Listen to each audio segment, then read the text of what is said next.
If you're serious about your CELPIP speaking, this video is going to do wonders for you. Why? We're going to work together in this video. So you should grab a pen and paper because this exercise is something you should do at home whenever you are evaluating yourself. Once you do this, and once you start speaking and evaluating and speaking again, you will notice your improvements and you will notice how aware you are the next time you are speaking. So only if you're serious, watch the rest of this video. It requires not only watching, but practical effort. And that effort will help you a ton in CELPIP speaking. Here's what we're doing. This is a student recording, a speaking recording for one answer. I'm going to play it. I'm going to play a few seconds, then pause, few seconds, then pause. Every time I pause, I will tell you the good things and the bad things the student is doing. But before I do, my challenge to you is, in your notes or without notes, you should be able to tell me what are the good things and the bad things. And then we'll see what your thoughts are and what my thoughts are. How are we different? And I want you to bring yourself as close as possible to my thoughts because they resemble the examiner marking criteria, quite simply. Let's do this exercise together. And this will help you get better at self-evaluation. The way I assess this student is exactly how you should be assessing yourself. So pause the video if you need to grab a pen and paper. If you're ready, let's get started. We're going to play the first few seconds of this answer. Hi Dad, how is your day going? My mom called me and he said you are struggling with weight gain. Okay, let's pause here. Let's analyze what has happened so far. The starting, in terms of the content, is perfect. How's your day going? In terms of the tone, it's not very good. It is robotic. Hey Dad, how is your day going? Very serious. Should be, hey Dad, how's your day going? I got a call from Mom and fluctuation in volume is needed. Okay. Did you notice any mistake? If you didn't notice it, you might make similar mistakes. She had the wrong pronoun for the mom. She said mom and then called her he said. It should be she said. And that's just one tiny grammar problem. But she's building a flow from the greeting. How's your day going? And then she's saying, I got a call from Mom, and she's saying this. Now she's getting into the point, and that is good. She's leading us into the answer of the question. So some goods and bads. Did you get the same things or different things? You can always comment down below. Let me know what your actual thoughts were, or were they aligned with my thoughts. Now let's continue. I thought I would provide my input to you based. I thought I would provide my input to you. What is the problem there? The problem is the thought pronunciation is a little odd. Now here again, it's a human examiner. There's problems with AI examiners and human examiners both. Sometimes the AI would not detect the word, and in this case it probably wouldn't, and that would be negative marking. But with a human examiner, it depends. Did the person understand it? If they did, they'll be okay with it. If they say, no, it's a thick accent, I couldn't understand it, it's not clear, you lose marks. The best way to get rid of the pronunciation problem is always to open your mouth wider when you speak and speak slower. You don't have to get rid of your accent, but the accent becomes a problem when the words become unclear. Okay? So now she's still building the flow before getting to her point. Let's keep going. Put to you based on my own experience. Based on my own experience, what do you think about this little clause? Is this good or bad? This is good. So she is adding another clause to her existing sentence based on my experience. And you can always do that at the end. Based on that, given that, that extra clause makes it a compound sentence or a complex sentence, giving you marks for that range of vocab. Firstly, you should cut down on drink soda and eating greasy food. Firstly, good connector. You can also say to begin with or to get started. Starting off with my first suggestion, there's a lot of things you can use. That's good. Firstly is good enough. She says firstly, and then she pauses. Did you notice that? It's like, firstly, you should, that is ideal, and you should do that too. Some students do. Firstly, you should, and there's no pause. With connectors, you got to pause. So that's nice. And there was a slight grammar mistake there. I think you should consider eating. Let me go back. Eating and eating down on drink soda and Drinking. It should be on drinking soda, not drink soda. And eating greasy food. That's okay. By the way, greasy, instead of just saying food, saying greasy, that adjective, the more adjectives you have, the better it is. And greasy for the examiner, it might be an advanced word, might not be. For native speakers, it's not really advanced, but for non-native speakers, greasy is kind of unique. So the more advanced you can be according to your own vocabulary, the better, the more unique words you use, the better it is. Eating greasy food. It helps you to weight gain. Now that's awkward, right? The phrasing, it helps you weight gain. It helps you as a positive thing, but then weight gain is negative. So what can you say? I'm going to tell you, before that, pause the video, think about it. What should have been said? It will lead to, it can cause, it can culminate in. Those are better replacements. They're more neutral and they can be used with something negative like this. By the way, there's one problem this girl has been having so far. Don't know if you have spotted that.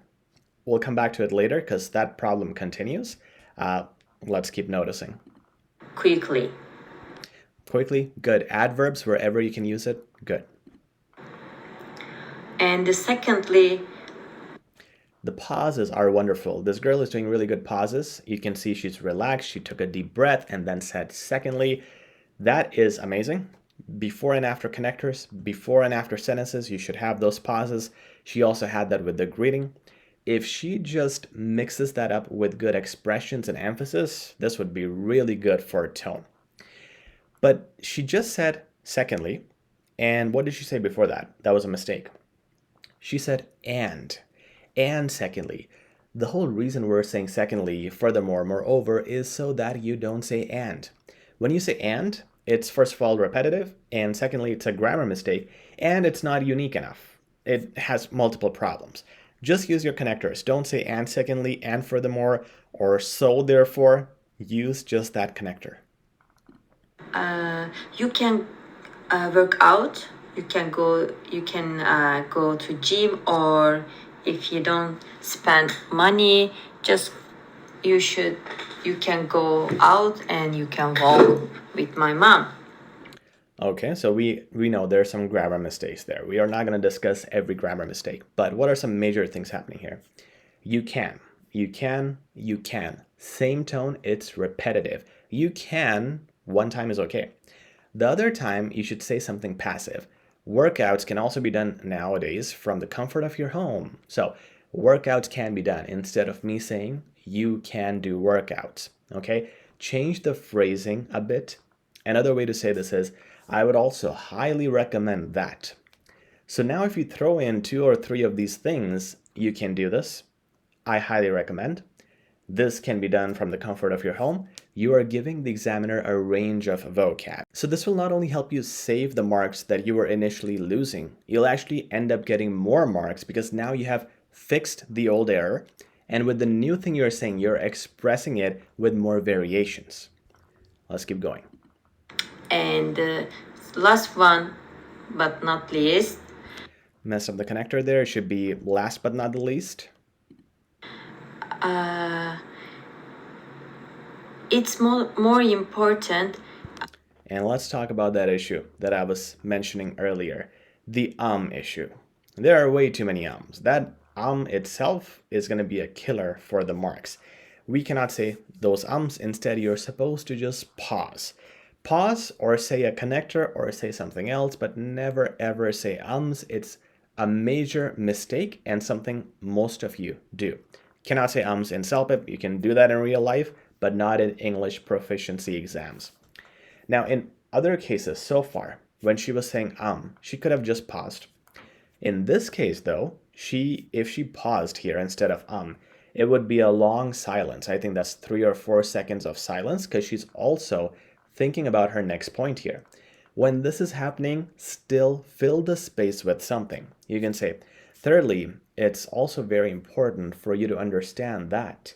Thirdly, I don't want to forget. That's why I want to bring this up to you. I feel that, and stuff like that. Use fillers, which are accurate sentences or phrases that give you the flow. They're not very long and they help you think. Because while I'm saying this, I'm saying, thirdly, I think you should also realize that during this time, I don't know what my next point is going to be, but I'm saying this to think, and you have to multitask. There's no other way. That's how you can overcome this very empty space that this student had right here. Don't check your weight every day because it probably decrease your courage, and when you don't see you cannot weight lose, you feel depressed. Now, I like the variation of her sentence. When you don't see this, you will feel depressed. So that's a different variation she's bringing in, a conditional, a situational thing. And again, that range helps her. Once again, grammatical mistakes here. That's, of course, a problem in the whole answer. Something here where we can talk about phrasing is when she says, don't check your weight.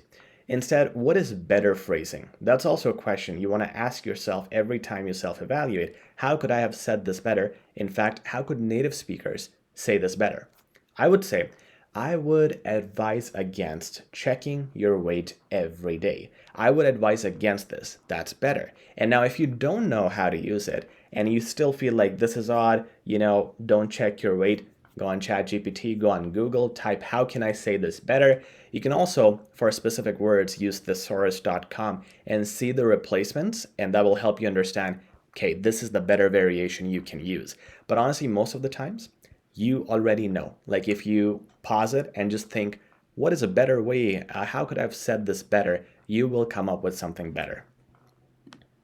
And for your own sake, I really think you should take my suggestion into account. See you, Dad. Bye. Okay, good finishing. Why it's good finishing? Because this is one of our templates that she's using, and it's again free of mistakes. That's one of the benefits of using templates where they fit and you can use them naturally, which she did at the ending. So no complaints at the ending. Overall, this answer would probably be around a 6 based on all the mistakes. And again, if I am the student or you are the student who is talking like this, but evaluating yourself at the end, implementing those corrections in the next attempt, this just keeps getting better and better. Record, evaluate, learn, give yourself feedback, attempt the next one, learn again. You will make some mistakes, the same mistakes again, but keep doing it and it will improve. There is no other way this happens. This improves the more you do this. So keep at it, keep working on this practice, and I hope your notes matched what my thinking was and what my feedback was. If it doesn't, keep working on it, it eventually will. I hope you liked this video. Please like, share, and subscribe. We'll talk soon. Take care.